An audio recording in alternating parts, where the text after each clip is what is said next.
Welcome to Sausage on a Fork, a podcast dedicated to the UK's longest running children's drama programme, Grange Hill. My name's Neil, and in each episode I'll interview a former cast member about their life before, during and after their time on the programme.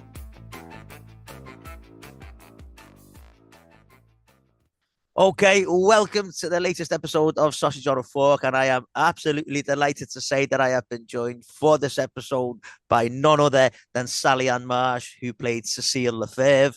Sally, welcome to Sausage on a Fork. Thank you very much, and thank you for having me. Not at all. Not at all, not at all. What we'll do, Sally, is we'll start this episode the way we start every episode. And if you could tell us how you first got into acting. So how did I first get into acting?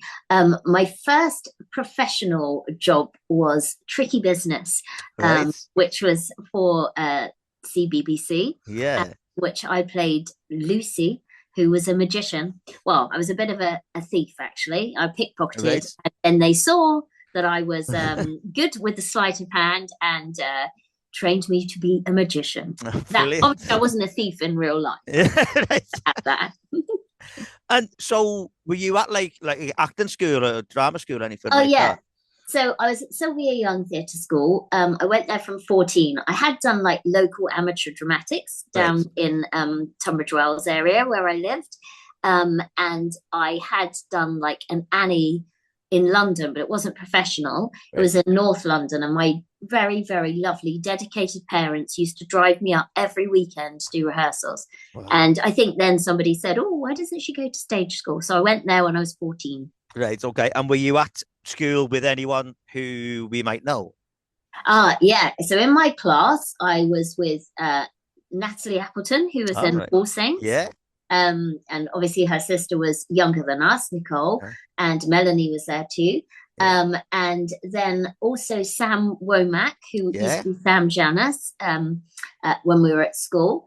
Who else was in our class? Kevin Mathurin, who's now in, I think, Emmerdale. I think it's Emmerdale. And obviously Spice Girls were there, not in the same year, but there was lots of people. Joanne Kenny was older than me, so she was there. There was quite a few people who were. Denise Van Outen was there, wasn't she? And Daniela Westbrook, Paul Adams, Paul Paris. They like, the only reason I know those names there is because I remember seeing, and I've seen it a few times since. Do you remember Splash, the school's pro? Like, there was yes. They did like a documentary on it, because there was a girl wanting to, like, they were following this girl around. Jane Horn, I think. Jane Horn, it was, and so that's what I remember seeing, like, Paul and Denise Van Outen and people like that there as well. Okay, and then you've mentioned Tricky Business. I'm just going to bring us back around to that, because obviously I remember that being like a massive deal when that came on, because it was really sort of like heavily advertised, and the fact that like Una Stubbs was in it as well. And also Darren Cudjoe Cole, who was in Grange Hill before your time, so he was in it as well. But when I looked at the episodes that you were in, like people like James Nesbitt turned up in an episode. Keely Hawes turned up in an episode, and I think, like, it's good to see. Like, I always love seeing like where people sort of like cut their teeth anyway, like in programs like that. And not only were you like, you're in Tricky Business, but I've noticed that you did quite a lot of like voiceover work. You'll do a few of those, but yes. So I when I was 14, so I say Tricky Business was the first kind of telly job that I did. But when I was 14, I did an animated film called Princess and the Goblin. And I remember going for the audition for that. It was really funny because they'd wanted somebody to play a princess, and I went along, and the guy that I was reading with was American. So I started saying it in American. They said, no, we want it in English. He was still doing it. And I said, no, they don't want you to do it in American. And they were like, no, we want him to do American. You just do yours. And I came from, even though I came from Tunbridge Wells, which is known as Royal Tunbridge Wells, I'm quite posh. I did talk a little bit like that. Right. So then they said it was really funny when I went in, I was talking like that, and then I was suddenly, oh, grandmother. And suddenly I was like this very elegant little princess. So I got that. And that was with some amazing people. The cast in that is phenomenal. Yeah, go on, tell us who was there. Well, there was Michael Elphick, and there was Rick Mail and Molly Sugden, and it went on and on. Yeah, and on. Roy Kinnear. But yeah, it was just amazing. Josh Ackland. Josh Ackland, yeah, I know. But, so, did you get to were you recording in the same room as? So were you there when they were there as well? Yeah, it was great. The age of 14, that must have been phenomenal to be in with them. I've just looked at Victor Spinetti and Peter Murray and Peggy Mount. It's massive, isn't it? It was huge, and they would all come in, and they were obviously lots of them only played small parts, but they would come in and they would do their voiceover, and I would sit there and I would just amazing. And I remember they really the company, who were called Serial, really helped me and got me to learn things. So I had to do lots of things where Princess Irene was she was falling, she was being chased by goblins, so they used to get me running up the stairs to get me out of breath. Right. It was just really great. And that was the first time I'd worked with Rick Mail, and then I did a couple of other things with him later, and he's really funny. I've said this a few times on here because Rick Mail's been talked about quite a bit on this podcast, and for me, he's my all-time comedy hero. Yeah. That it's the first time I've ever got upset at the death of a celebrity was when Rick Mail died, and I love hearing the fact that he was just as nice in real life as I would hope that he would be. Yeah, I mean, as I say, he's just my all-time hero. He was so lovely, and he was so talented. And so, when he did all the goblins, and so I did some really weird film later, animated film, which was called Blanc Neige, Snow White. I was going to ask you about that one. It was a naughty version of Snow White. And he played the dwarves, so he's goblins and he's dwarves. Lots of saliva. He's he was great. He was so good. Brilliant. And I saw that you did another one. Well, I noticed you did French animated movies, the English versions, a little bit of a precursor to Cecile. And I did something called another animated one. So when I Serial, who were the company I did Princess and the Goblin with, I worked with them for many, many years afterwards. And one of the things that I did with them was Hilltop Hospital. Right, and that was animated. That was a stop motion animation. And that was animated by a company in France as well. So that was so lovely. They were really, really wonderful. Because at that time, I had no idea. It was before things like Aardman were really, you'd kind of got the documentaries of Aardman. I didn't really know much about stop motion animation. But I remember getting, I got a little nurse, Kitty. She's not very well.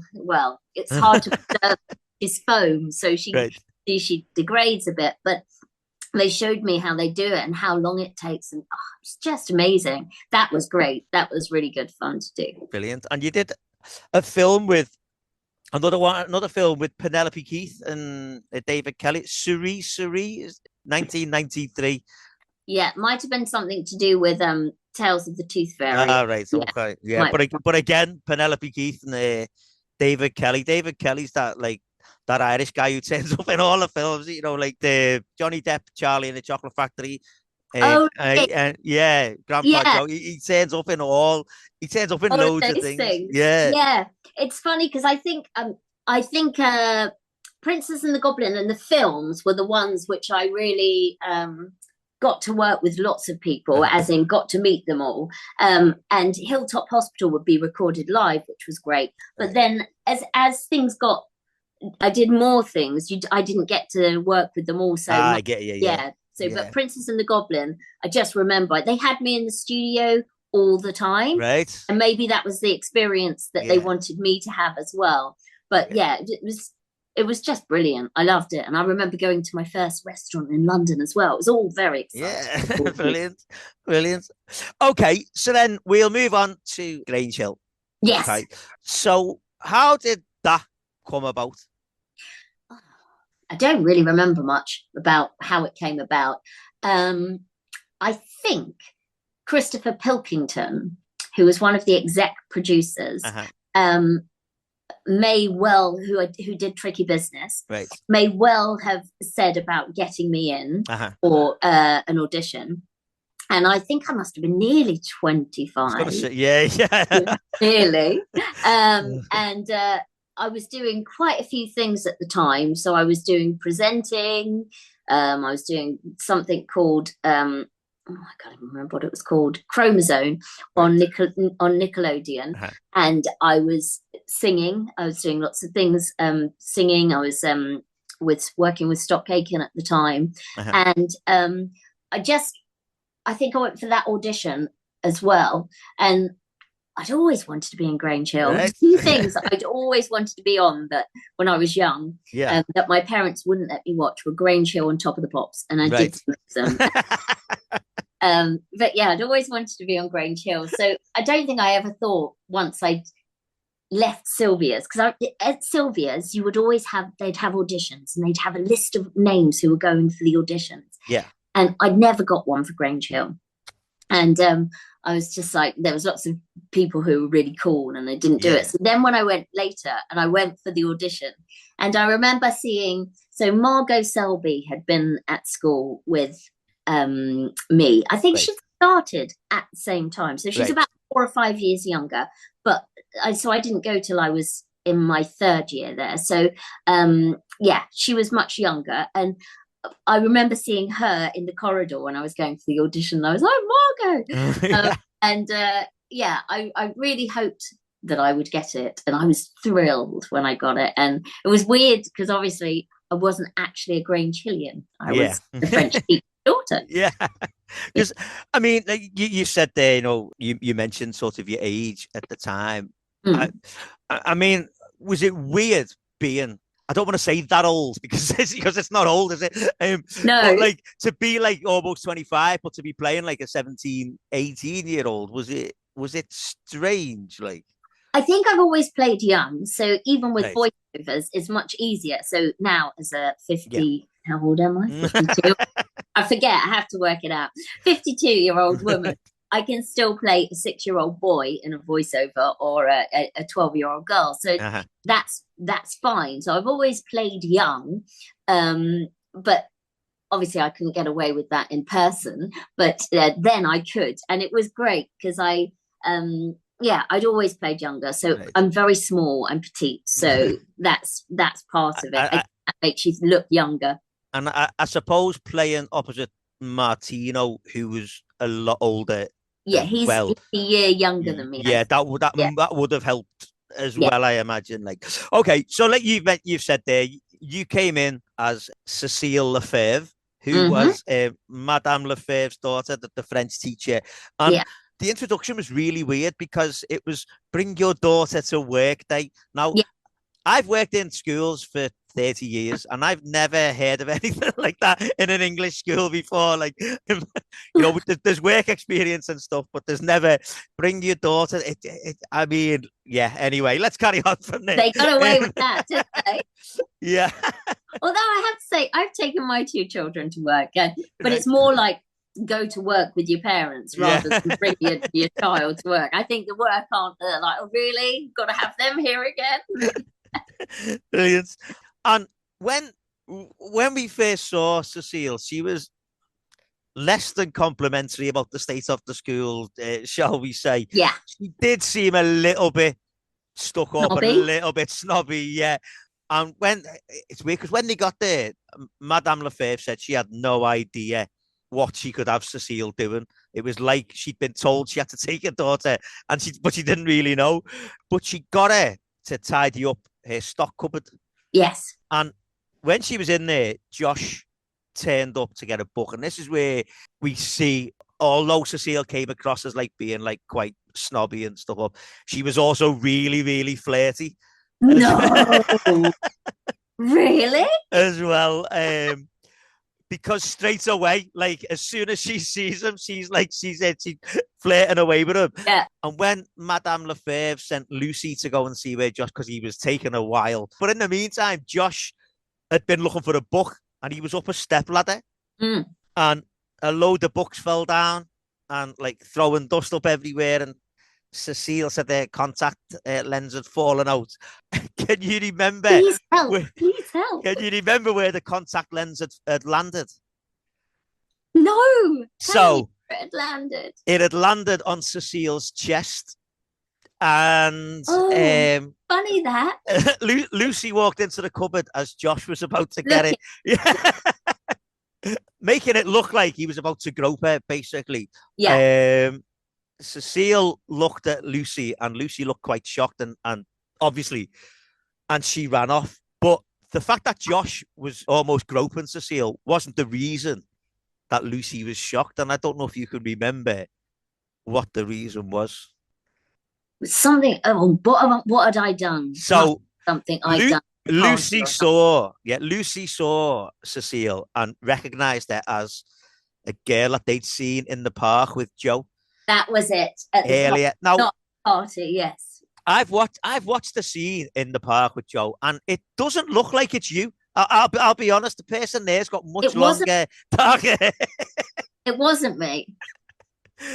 Yeah, that's what I say. I wasn't convinced when I watched it. No, it was very early on in the series. Yeah, it wasn't me. Yeah, I'd even been cast. And at the time, like Joe was meant to be going out with Jessica, who was suffering with Emmy. Yeah. So straight away, the girls didn't like her because of that reason. Yeah, and I her. Yeah. Going in, taking all the boys off them, like So during the day, the other staff asked Cecile, was she thinking of being a teacher? And she said she would rather die. Yeah. Why would I want to be like my mum? Especially at that age. Teenage girls disrespect their parents at that age. That's like, especially their mums. They don't want to be them. No. Although they more often not end up turning into our parents, don't we? Like so. Really like them. So then the teachers were also then talking about the school production of Grease. Now, was this the reason why you were brought? Was it like, we're going to do Grease and we want you in it? Singing? It was about singing and it was all about that. And I remember, because I've always wanted to be Sandy from Grease as well. All of those parts. So I remember going, this is really cool. I'd love to do this. Only could have been better if I was playing Baby from Dirty Dancing. That's the only thing that would have gone like, this is my dream. So yes, that was one of the reasons why I was, because of the singing and the kind of style of it. So yes, so that was very exciting. Okay. So like we say, there's Lucy had said that Cecile was the girl that she'd seen with Joe, and there's, like you say, the teachers were talking about the production of Grease, and they mentioned that Joe had been cast as the part of Danny. And you see this massive smile come on Cecile's face because no one else knew that they'd been going out. And so then Cecile then asked if she could watch the girls' auditions so that she could maybe persuade their own school to do something like it. So Cecile goes along to the auditions, and when she walks in, that's when we see Joe go really quiet, and Lucy knew why he'd gone quiet and started calling them names, calling them a snake and all sorts. Now, Joe and Lucy were then singing, they were rehearsing Summer Nights, I think it was. Yeah. And Cecile was talking to Mr. Brisley about sign or something, wasn't it? He was the art teacher. About maybe coming in to help, and come and help with the play. And Joe looked all worried and stopped singing. And Cecile and Joe then, because you don't know why Joe's gone quiet, other than he doesn't want people to know that they're going out. And then you see them go out, and they went to an art exhibition, and they were having a coffee. And Joe saw Julie, you mentioned Margot earlier on, because she was having that sort of will they, won't they thing with the French assistant, Christophe.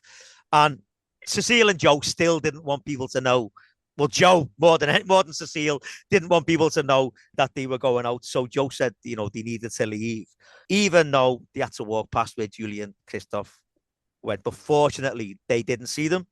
Now, I'm only mentioning this because when Cecile and Joe were outside, Julie and Christoph got on Christoph's motorbike. Yeah. And Cecile started asking Joe, her boyfriend, all sorts of questions about Christoph and who he was. And I think that was definitely, seeing teenage girls now, I reckon that's definitely how they flirt. Let's talk about divert the attention, see if we can get them to be a bit jealous. Yeah. So flirtatious, wasn't she? Yeah, brilliant. And then Cecile then started talking to Joe about the Grease production. Yes. And she said she'd had some ideas for costumes because she was helping out with the props and the costume department. Mm-hmm. And Joe then told Cecile that he didn't want her involved in the show. And Cecile said, well, it's not really your decision to make if I'm involved or not. And then Joe then said, well, if she wanted to carry on with the show, then they were finished. And that was it. That was it. That would be her decision. And when you just think, mate, there's easier ways of saying things, like. Yeah. He was harsh, wasn't he? But wasn't her school. What was she doing? Yeah.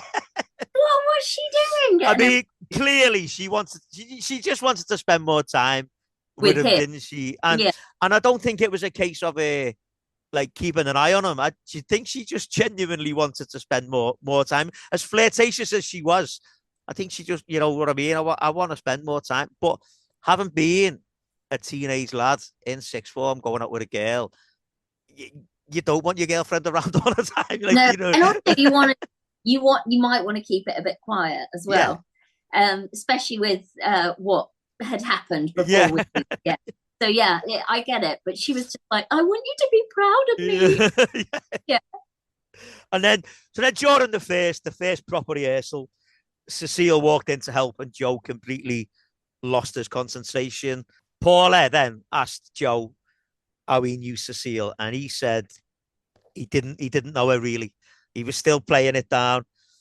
And Cecile then went to help with the costumes and had to measure him. Yeah. His inside leg, I think. Yeah. Now, it's funny you should say that because you mentioned Tricky Business earlier on. And I found an episode of Tricky Business, and it seemed like you got good grounding for measuring up, because in the one episode I found of you in Tricky Business on YouTube, you were also measuring up. I don't think I snobbed them as well. No, definitely not. Definitely. I know you say you play younger, but he was well older. So while she's measuring up Joe, measuring his inside leg, she was again, she's just flirting with him because it was natural to her, wasn't it? Like, while other people couldn't get away. No. I was measuring him. But she was doing it while other people were around, and obviously people were looking over and questioning it. And when they were alone, Joe basically said, what are you doing? Like, people are going to find out, because no one knew that they were going out. So she asked him then if he was ashamed of her. Yes. And he said he wasn't, and that he was glad that she'd persuaded him to let her stay, stick around, helping out. But it was difficult because her mum was a teacher at the school. Yeah. And then Cecile basically came up with it. Well, she's not choosing me boyfriends. And Joe said they needed to be more discreet. And as soon as he said, we need to be more discreet, they started snogging in the school. And that's when Dennis walked in and saw them. And Joe said it would be all around the school in no time. And I just think, let's be more discreet about it, but let's not be at the same time. Yeah. That was my first big proper kiss. Right. Yeah. I've spoken to people who've had the on-screen kiss and stuff, and when it was early 80s, they said it was really close set. There was hardly anyone there. Was it the same for you, or would it just have been, let's get on with it? No, I think it was quite weird, because I think, and Martino might say something completely different, but we were a bit flirtatious anyway. Right. And so when we did come to do it, I remember being really nervous. All the normal things that, even though I wasn't a teenage girl, it was all those normal things of, do I need a mint? What do I need? You know, I'm going to do this whole set. And because you don't practice it, but you then just do it. So it's quite good. You get to the point where you stage it, and you get to the point where you kiss, but you don't do it. So when we did do the kiss, it took us both by surprise, I think. Right. And it was so passionate. It was then featured on the Big Breakfast. So I had to talk about it on the Big Breakfast because it got a bit racy. Yeah. Really? Wow. Yeah. So it was quite a raunchy kiss, I think. How did you feel about that then? The fact that it's made, national telly, like that was quite weird. Yeah, because it wasn't like Grange Hill needed publicity. No. I don't know. That must have been weird, though. Wow. Yeah.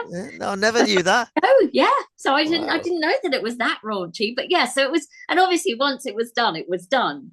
But I was quite nervous about it, and I think it was quite early in the morning. It's never, never as romantic as anyone thinks. But it was funny. So I remember doing that, and it was quite a close set.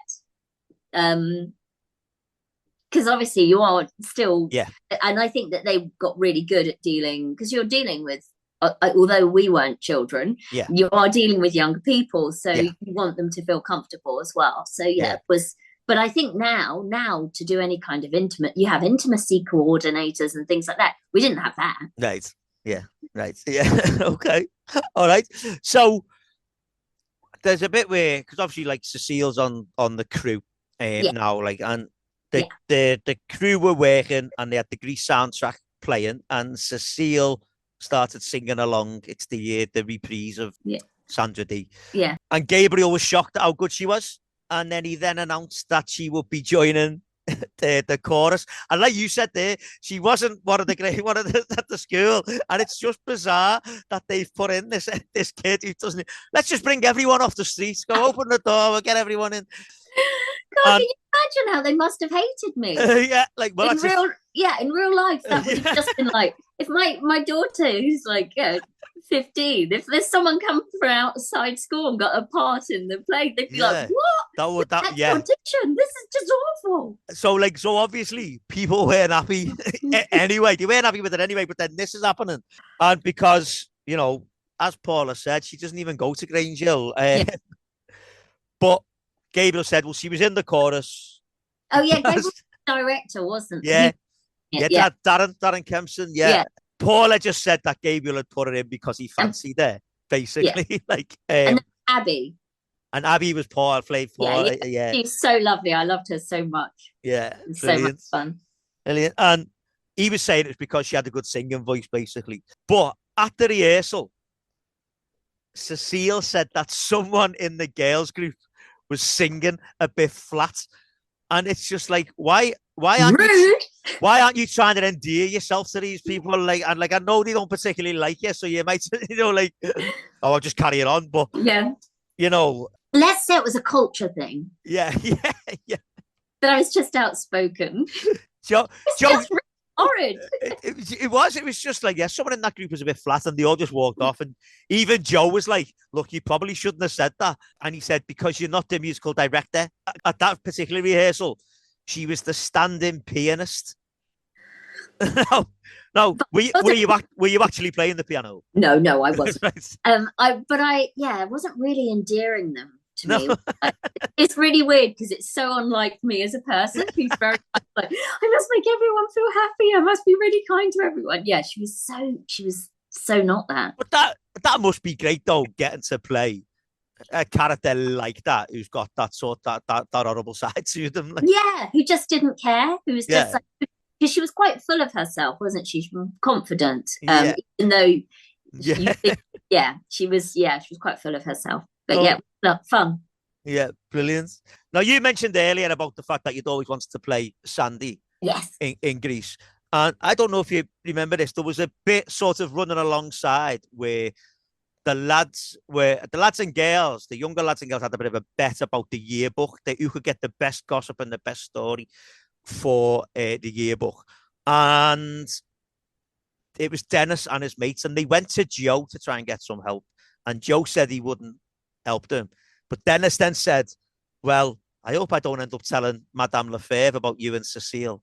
So Joe ends up talking to them, and he tells them a story about Cecile and Madame Lefevre. And this time, it's Madame Lefevre was jealous of Cecile because Madame Lefevre had always wanted to play Sandy in Grease. Really? And although Cecile wasn't playing Sandy at the time, she was still involved. And then Joe walked away then, and the lads then realised that Joe had like been winding them up, just to give them something. Yeah, just to give them something. Like, yeah, because I just think like Joe was saying about how the story would get round the school, but Dennis had been a good lad and was keeping it to himself. Like at that time, we then saw Cecile outside painting the car. Fiona was there, Joanna, and Dudley, played by Stephen Hammett. Now Dudley is, I've said this before, I think he's one of the greatest characters ever because he was so different to everyone else. He was like that little bit weird, little bit quirky kid that everyone's got in their year group at school. Everyone does have, And if you're listening and you think we didn't have a weird, quirky kid in our school, you were probably that weird, quirky kid. That's why you don't recognise anyone. But anyway, let's move on from that. So Dudley was trying to help, but was causing more of a hindrance than anything. So it was Cecile managed to get rid of him by asking him to carry all the dry scenery inside. You obviously using her charm and her ways. She could get pretty much. She could wrap the lads around their finger, couldn't she? And then I don't know if you remember this. There was the sixth formers went out to the hologram lab. So it was like it's not like a laser quest because there was none of that. Oh yes, I do remember. Yeah, it was like a live art, like immersive thing, like immersive thing. Yeah. And Cecile went along, obviously, you know, she couldn't stay away, but nobody was talking to them. And it was, Cecile said it was because they didn't like her. But Joe, ever the gentleman, said it wasn't that at all. But we then hear the others talking about Cecile. So it looked like she was probably right after all. But it was just, like you say, she wasn't in the school. Yeah, she's ended up in the play. Nice. And she told me she was singing flat. And then she involved herself in the show. So, yeah, I think they might have got on with her if she'd gone to Grange Hill. You know? And there was another bit where Madame Lefevre and Miss Carver had gone out for a drink. And they were in a wine bar. And Cecile and Joe were in the same wine bar. Yes. As well. And when they tried to sneak out, Miss Carver saw them. And it was funny because you were like hiding behind this pillar. Yeah. But like not really hiding behind it at the same time. Yeah, it's quite conspicuous. And Cecile gives her mum this really ridiculous story about giving Joe a book that he could give to Gabriel because it was all about the 1950s. So it was all like for the program. It was the production, yeah. It was. But like, I can't believe that you didn't believe me. And then we've said it many times here, you know, the fact that Cecile wasn't a member of the school. Yeah. But the next day, Madame Lefevre actually says to Cecile, you're spending more time here than I am. And Madame Lefevre then said, are you sure you're only here to help with the play?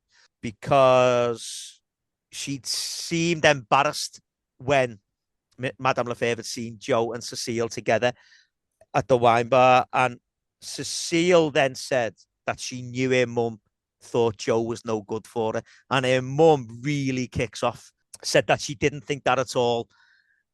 And then she says to her, there's only one snob in this family. This is Madame Lefevre. There's only one snob in this family. Yeah. And it certainly isn't me, Cecile. And so even like the mum is thinking that about her own daughter, you know? Yeah, and didn't Cecile go to a private school? I think so, yeah. Yeah, I think she did. An all-girls private school. Yeah. But I just think as well, the fact that Madame Lefevre said that just shows, because you've said you're not like that. You're doing a cracking job playing that character. So Cecile had tried to have a chat with Lucy. She's starting to want to get on side with people. Yeah. She had a bit of a chat, about Lucy being hostile towards her. And Lucy asked her why she thought it was. And Cecile thought it was because she wasn't a Grange Hill pupil. But Lucy said it wasn't that. And then told her about Jessica. Yeah. But Cecile had no idea. I know. About Jessica, who Jessica was or anything. Naughty Joe. And Cecile then told Joe that her mum had invited Joe to tea. And Joe tried to give his excuses for not going. And then Cecile then said, "Did you ever go to Jessica's for tea?" And walked off.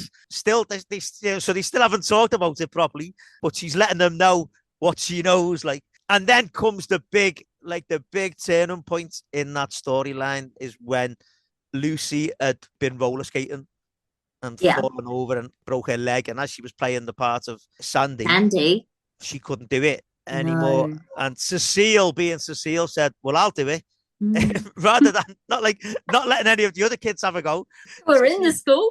Cecile's in there saying, I'll play it. I've been all the rehearsals. I know everything that happens. So Gabriel accepted the offer, but all the girls threatened to walk if Cecile got the part. But eventually they all agreed.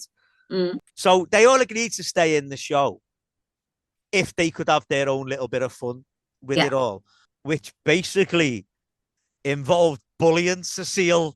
I don't know if you remember the scene where it's the bit, in Frenchie's bedroom where they were all drinking and all that, and Cecile's playing Sandy, and that, you know, the bit where she says she's never had a drink before, and they pin her down. I don't know if you remember that. And poured it. So I'm guessing it was fun to film. I'm guessing it was water. Yeah, it was. It was really, really fun. Like I said, I really got on with Abby as well. It was just great fun. So it did actually happen. Yeah. Brilliant. And it came to the night of the show, and like the girls who played the Pink Ladies were all having like their pre-show. They're all picking each other up, and good luck and all that. Whereas Cecile just sat on her own, because she still wasn't part of it. Joe brought some flowers in for Cecile and gave her a kiss, but she still seemed a little bit cold towards him. And just as the show was about to start, Joe and Cecile thought this would be the perfect moment to have a little bit of a heart-to-heart. Literally, like, Grease is the Word is playing in the background. Of course. And they thought, let's have our heart-to-heart now, just as the show's about to go on. And Joe said he would go to tea at their house, but Cecile said he'd have to tell her about what happened with Jessica first of all. And the show then went off without a hitch. Yeah. Well, if you consider Mrs. Maguire giving birth in the toilets while it was all going on without a hitch. It's exciting. It's without a hitch. Now, I need to ask, so whenever I'm putting an episode of the podcast out online, I put picture clues out for people to guess who the guest is going to be. And the first person that gets it right gets to ask the next guest a question. Yeah. So I've got a question here from Charles Ball. And he was wondering, he said, the last few episodes in that series 19, they seem a bit shorter than usual. And obviously Grease is the main thing. But he was wondering if more scenes of Grease got filmed but then cut out, because we don't, when the show's on, we don't really see. We hear stuff going on, but we don't really see any of the main scenes. We saw, as I say, we saw the rehearsal scene of before Look at Me, I'm Sandra Dee, that bit. Yeah. But there's no sort of main, like, real scenes of Grease shown. Where they ever filmed? And it would have been my dream if they were. Right. The full production of Grease with the whole dance routines, it would have been my dream. But no, unfortunately, we didn't put on the whole production. Right. Okay. But yeah, that would have been really good fun. Yeah. But yeah, no, sadly not. Okay. And then your final scene is Cecile and Joe dancing down the corridor singing You're the One That I Want. Yeah. But then we never saw Cecile again. Were you only ever going to be in that one series? Was there no sort of talk of maybe? No, nothing. Right. Yeah, so just that. I think I was just pulled in for Grease. Right. Okay. That whole storyline. But yeah, it was such an unusual storyline, but such a cool storyline to play, because I don't know, like we say, in real life, how irritating that would be if actually someone did come in and then played the lead part in a school. I know how much stress there is in school. I mean, I know, like, I know people who've been at a school and someone a lot younger has got one of the main parts, and people have left the show. Like, people have just said, "Oh, I'm not doing it." Like, I know that's happening. So for an outsider to come in as well, like. So yeah, it was such a, I remember at the audition just hearing about the storyline, and I was just thinking, this is so awesome, I really want to do it. So it's just such a fun thing. It wasn't ever going to be something permanent, but she played such a major part in it. And I got to date the heartthrob of the school at the time. Okay? So yeah, that was great. Brilliant. Okay, so after Grange Hill, you know, we'll talk about the music in a bit, because obviously the music was sort of going parallel. But after Grange Hill, you carried on acting, and I noticed that you were in Bodger and Badger. Bodger and Badger, and it was like a recurring character. It wasn't like you were in one episode and that was it. So you played Vicky in that. Yeah. I was the only other human who knew that Badger existed. Right. So Simon Bodger, and then me, I was the only person who knew that Badger existed. And yeah, that was so much fun. Yeah, they were lovely. Yeah, and Vicky was a drummer. She was indeed. I'm only saying that because I play the drums a bit myself. Like, do you? Yeah, play them a lot better than myself. I did learn to do the rock beat though. Yeah, brilliant. Brilliant. And we've talked earlier about the voice stuff, and there's another one there, A Monkey's Tale. Yeah. Again, Rick Mayall's in there. Yeah. But so was John Hurt and Matt Hill and Michael York and Michael Gambit. Rick,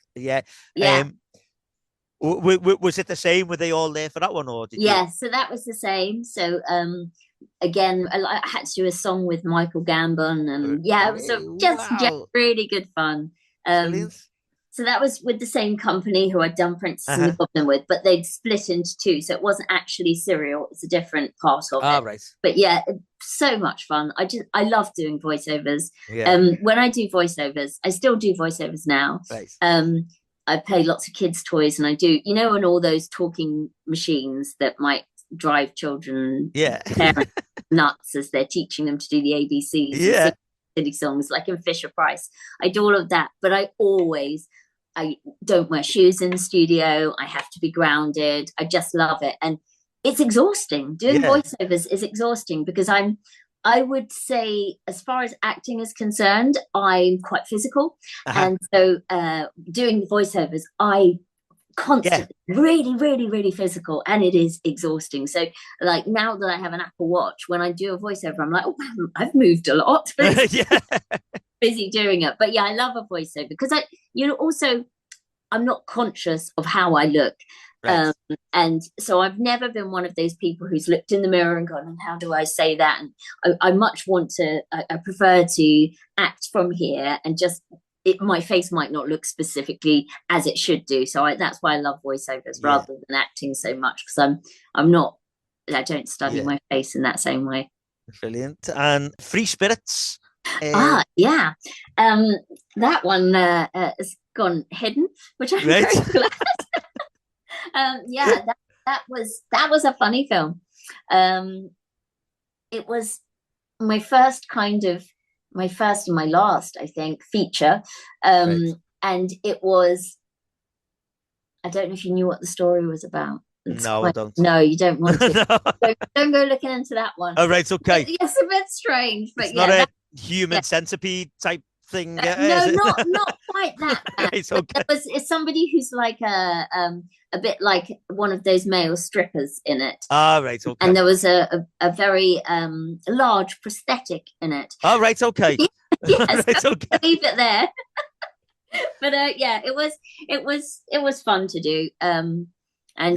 We did go to a couple of film festivals with it, and it's quite weird seeing myself on the big screen. Like I say, I don't like that so much. Right. I like voiceovers. I could go and watch an animated film all the time, but seeing myself is a bit weird. Brilliant. And you've mentioned Hilltop Hospital, of course, and you've mentioned Snow White the sequel. But you played Snow White in that. Yeah, and like I say, it's not for children. I mean, that was when it actually says that on the thing. It's got Snow White the sequel, not for children. But again, Rick Mayall, Stephen Fry, and Morwenna Banks, and then something called Noxu or Noxu. Yeah, that was an animated series as well about a little duck. It's like a 6-year-old boy duck. And yeah, I loved doing that. It was so much fun.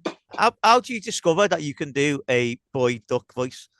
I don't know. I used to do Donald Duck when I was young. My brother taught me to do that. So I always used to be like, I used to do that. And then I can't remember how Noxu spoke. I think he spoke a little bit like that. Right. It was very... So again, that's why I can't do with you. You can see my face. Nobody else can. But it's not the prettiest thing. I move my mouth in a strange way. Yeah, I've always just really enjoyed doing things like that, speaking in a different way. So yeah, so I love doing things like that. So I'm mucking about with my voice. How many voices do you think you've got in your canon? Like, how many can you? I don't know. It kind of like Noxu was not necessarily a voice that I did before, and then suddenly it was like, oh, I'll do that voice. That feels right. Yeah. But the thing that I do a lot is the kind of princessy thing. Yeah. And I can go very high as well. I'm not brilliant at accents. It's okay. Not great at accents. But just character voices. So it would have to be the character that I would find. And, right. Okay. All right. Okay. So like that's sort of like the last thing that's mentioned on IMDb. Yeah. It's catchphrase time, podcast listeners. I know it's not the most reliable source of information. I say that all the time. But however, I checked your IMDb page with you before, and didn't I? And we came to the agreement that it was pretty spot on. But we'll look. So you're still acting now? You're still... Well, I still do voiceovers, but like I say, like the Fisher Price things and stuff like that. Yeah. So they're just fun. They take a few hours, and they're not very often. But I'd love to still do acting, but life kind of got in the way, and I watch my children do their acting, and my youngest goes to Sylvia Young's on a Saturday, and I go there, and I'm just so like, oh wow, this is amazing. But her acting teacher is very funny. My husband is an actor as well, and at the end of the shows he always goes, right, now we're going to get these two parents to do, and we have to sight read something. So that is the most acting that I do. Yeah, it's really not very much, but I do love it. It's very funny because my husband and I never acted together, so it's very funny when we have to sight read a script. But maybe one day. I've always got this dream that I don't know if you know, but like the extras agencies that they have, I remember doing a job once, and there was like this older woman, and she joined an extras agency when she was like 60 or something, and it was her way of going out and getting a free lunch and meeting people. And so maybe at that point I'm going to be the old lady in the cafe in EastEnders or something. That'll make me happy. Brilliant. Okay, so we'll talk then, because we mentioned the music. You started doing the music in like 1990. Even before, if I'm honest. Wow. So I it's very funny actually. So my first singing recording was when I was 14, and I worked with these guys called Jess and Danny, Jess and Danny, and we basically they were writing pop songs, and they came to Sylvia's and they auditioned people, and they picked me, and I would record these demos with them. And what was really funny was PRS, which is the Performance Rights Society, which collects your money for you. I got, must have been, I don't know, about 10 years ago, I got a check from them, and I was like, what's this for? And it was for those songs that I recorded when I was 14. They have been put out on production music, and they're like real 80s things. They're like Tiffany and that kind of thing. And they've been used in something, so that was really funny. Wow. So like, wow, that's brilliant. So that was the first thing I did, and then whilst I was doing that, another guy came round to Sylvia's auditioning for a girl band. And he picked me and two other girls, Danny Bear and Diana Barron. Danny Bear, who went and did the word and stuff like that. Diana Barron was in Teabag. She was in Teabag, yeah. So the three of us then got together and we were this band. I think we were called Swalk to begin with. Right. Sylvia the Loving Kiss, I think. But then we got signed by Tom Watkins and we became Faith, Hope and Charity. And it was horrendous. God, it was so miserable. We did a whole album and Tom Watkins obviously managed Bros and Pet Shop Boys at the time. But there weren't many girl bands out at the time. It wasn't like Spice Girls period. So there's some cool bands. There was Bananarama, there was En Vogue. They were the kind of girl bands at the time. And then there was us, Faith, Hope and Charity. And our songs were written for us by Nikki Graham.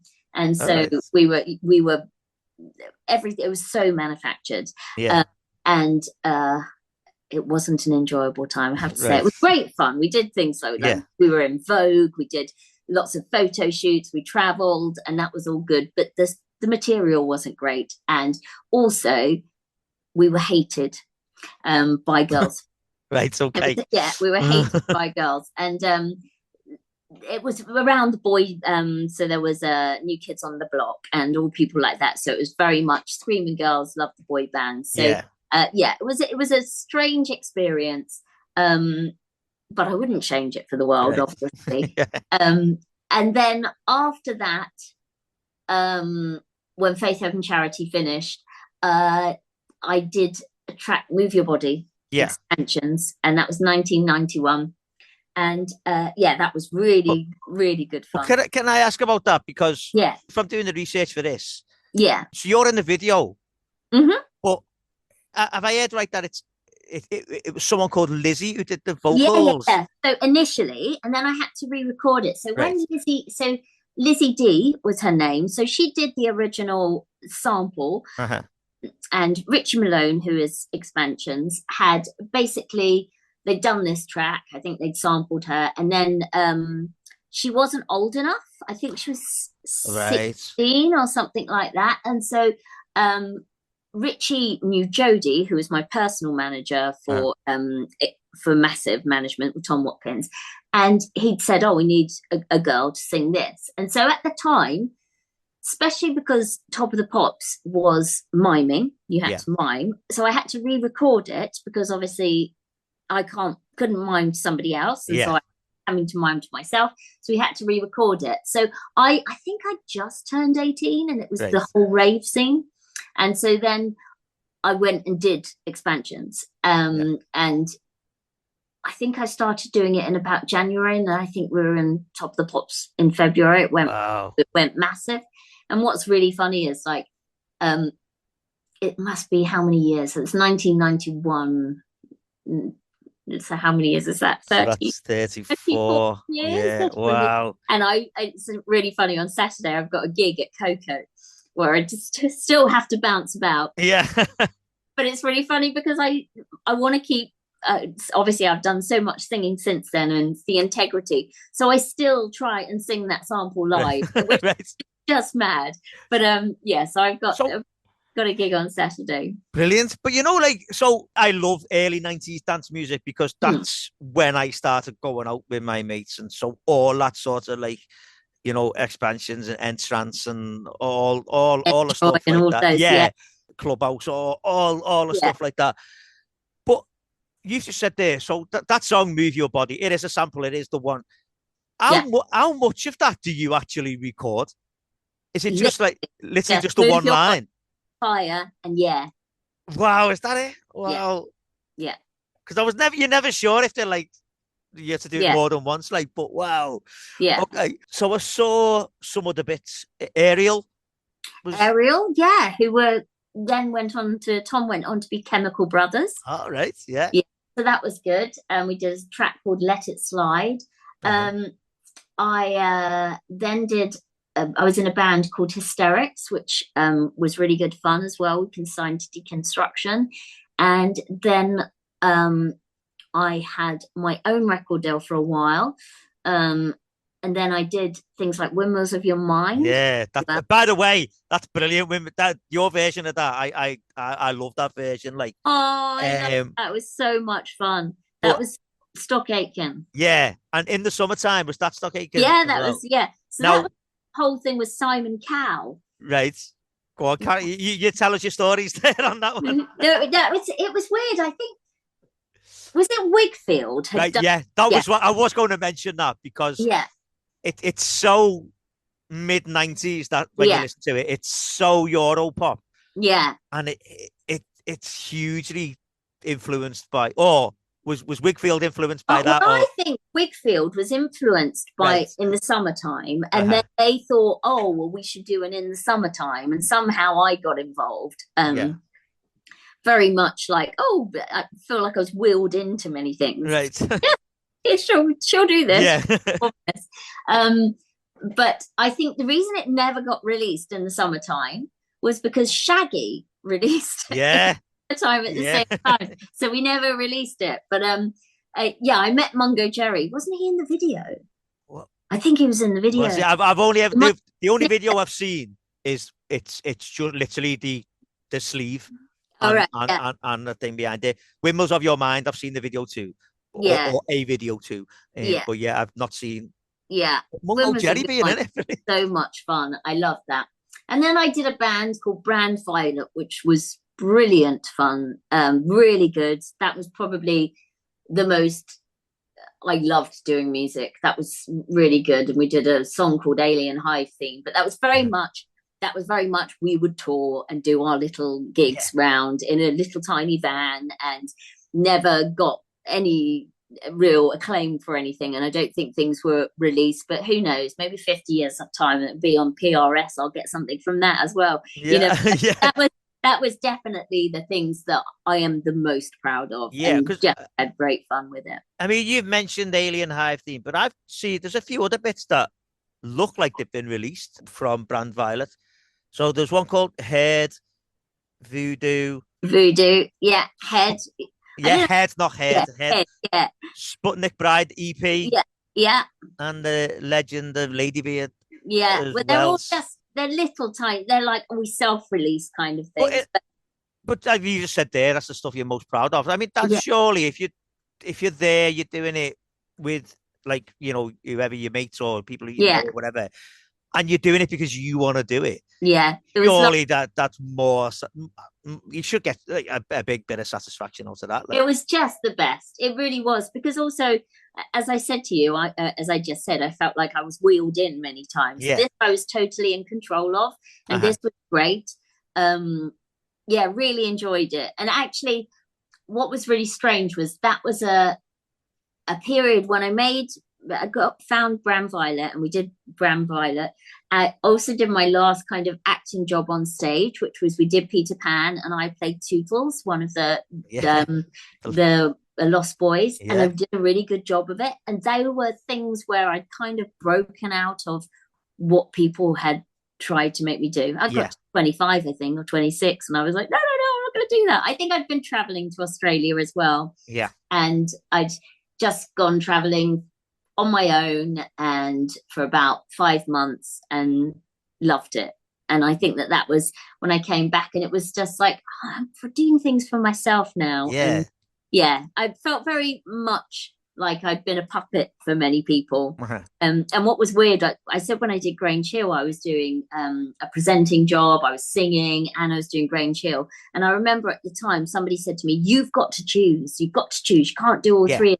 Whereas now everybody does everything, you know, just like but at the time it was like you got to choose. But really good fun. It was great fun. Brilliant. And on the music, just going back there, I believe you've done, for all Grange Hill fans out there, I believe you've done some work at some point with Ricky Simmons. I did track with Ricky Simmons as well. I've done something with him because we both did dance music. And I don't know what I did with him, but I was doing something with this. Aurora was a dance thing that I did as well. And Sasha, who I did that with, was really good friends with Ricky. Right. And it's funny because at the moment I'm just doing something with a band called My Friend, and they work for Anjuna Deep, and so I just do a couple of vocals for them. But I still do a bit of singing, and my husband has a studio.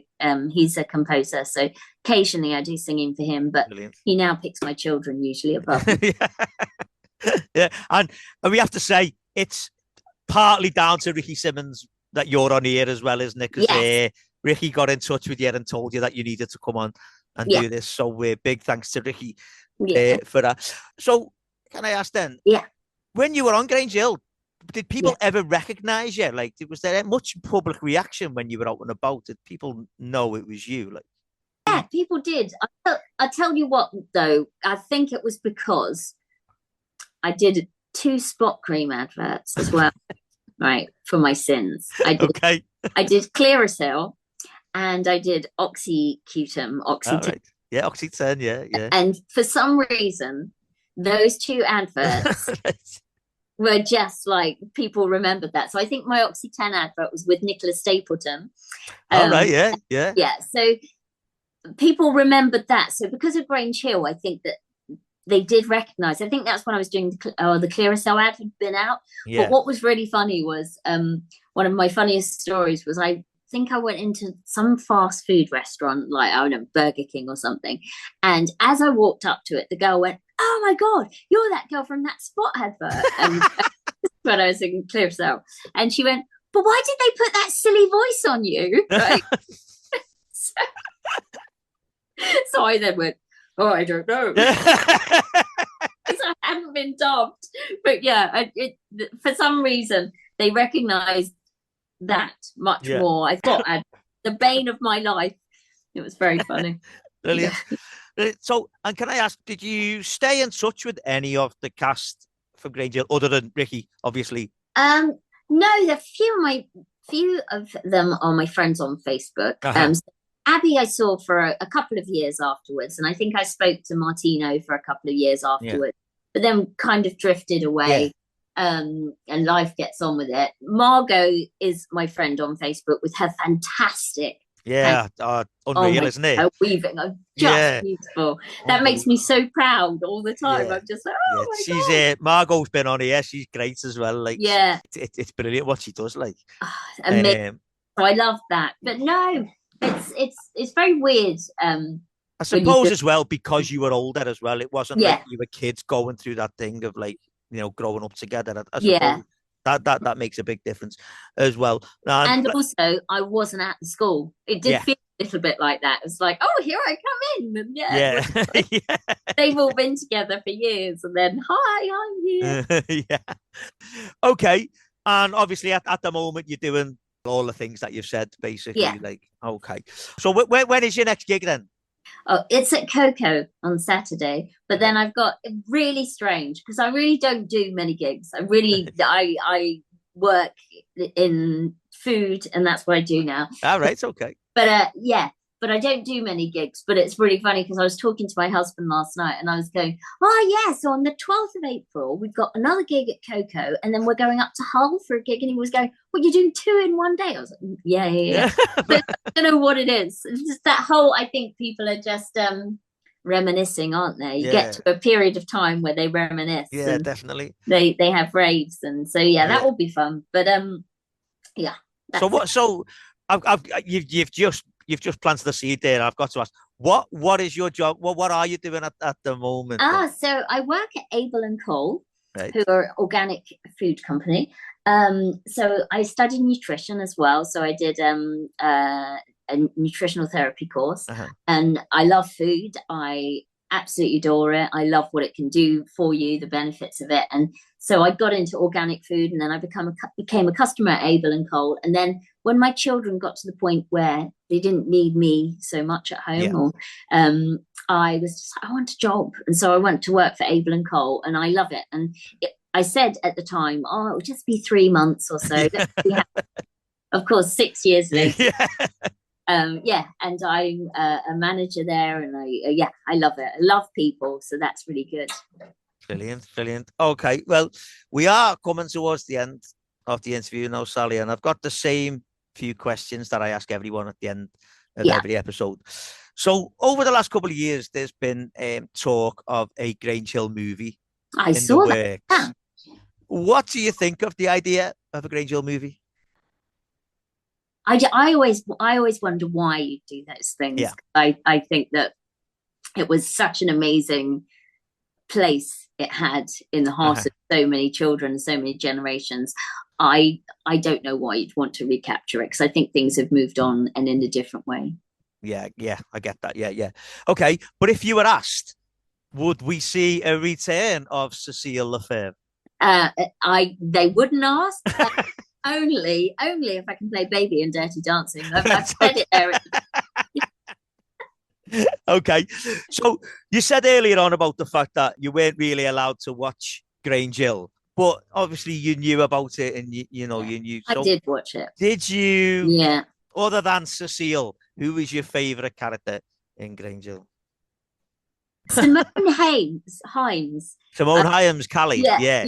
I used to really like, and like I remember meeting her at school and being like, oh, wow, yeah. So I liked, that was the period when I was watching it. And when so if you couldn't, and of course Ricky Simmons. Ricky, oh yeah, obviously, Ricky, he's everyone's favourite. But if you couldn't have played Cecile, which other character then would you have played? Callie. Yeah. Brilliant. Okay, so the final question then, Sally, is why do you think there is still such affection for Grange Hill?